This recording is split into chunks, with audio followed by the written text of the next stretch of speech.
While exploring the tones I could get from the metal scaffolding, I got the idea to record these sounds as well and use them for a custom percussive drum rack. This way I'd be able to create all sorts of rhythmic loops and variations in the comfort of my own studio.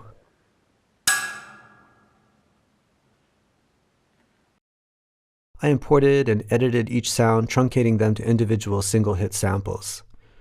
You can do all your editing in Live, but I often prefer to use an external sample editor for a few good reasons. I'll start by choosing my default sample editor. You'll find it under Preferences, File Folder, Sample Editor. Select the Browse button and navigate to your application folder to select your editor of choice. I'll choose Audacity. It's a free, easy-to-use, multi-track audio editor and recorder for Windows, Mac OS X, Linux, and other operating systems. I recommend downloading a copy if you're in need of a decent third-party editor. To send your clips from Live to an external editor, choose the Edit button from the sample box. This will automatically launch your default application or prompt you to choose one if you haven't already. In the external editor, I'll select portions of the audio I want to extract and copy and paste it to a new editor window. Since this clip should be mono but was recorded with a stereo field recorder, I'll convert stereo to mono by selecting it in the drop-down menu. Be sure to remove any extra unwanted portions of audio for the start and tail, making sure not to cut off any of the decay.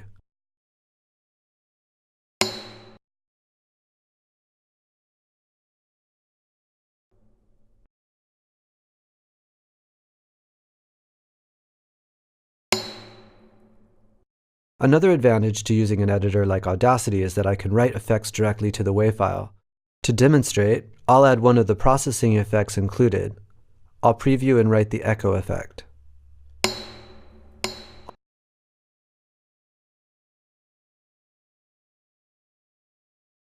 I'll not be needing that, so I'll just go ahead and undo.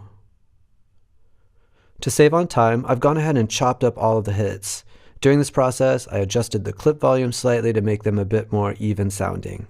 I also EQ'd them a tad bit to attenuate some of the less wanted frequencies. From here, you can export, rename, and save your new audio clips to a dedicated folder. And now for the drum rack. You can create a MIDI track or just double-click the device in the browser to instantiate it. I'll locate the folder where I've saved each of the single-hit samples. Here's what they sound like as I audition through them.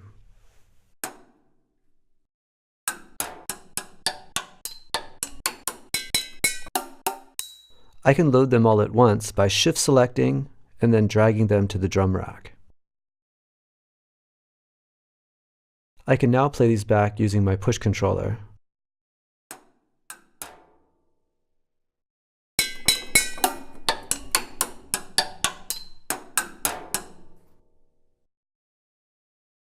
I've gone ahead once again and prepped a drum rack, effects chain, and recorded a few MIDI sequences. Let me delete these demo tracks first and then play back the clips.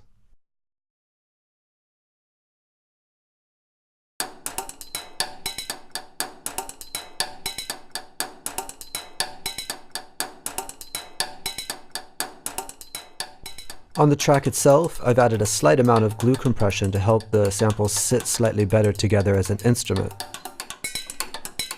Additionally, to give the kit a little more dimension, I'll turn on Echo Boy for some reverb effect.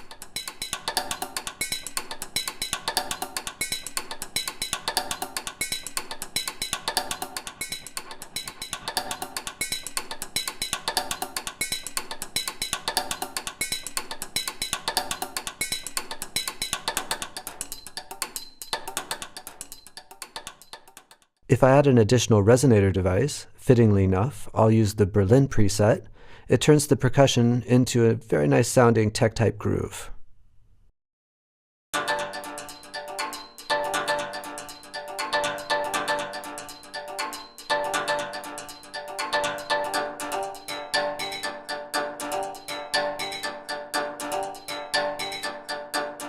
I just can't resist the opportunity to throw in some fat, four-on-the-floor dance beats.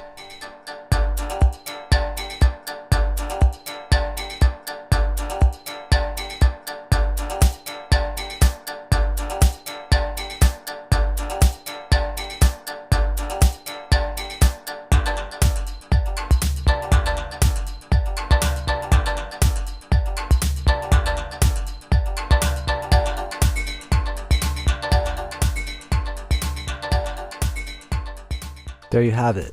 Bringing junk beats to the dance floor can be just that simple.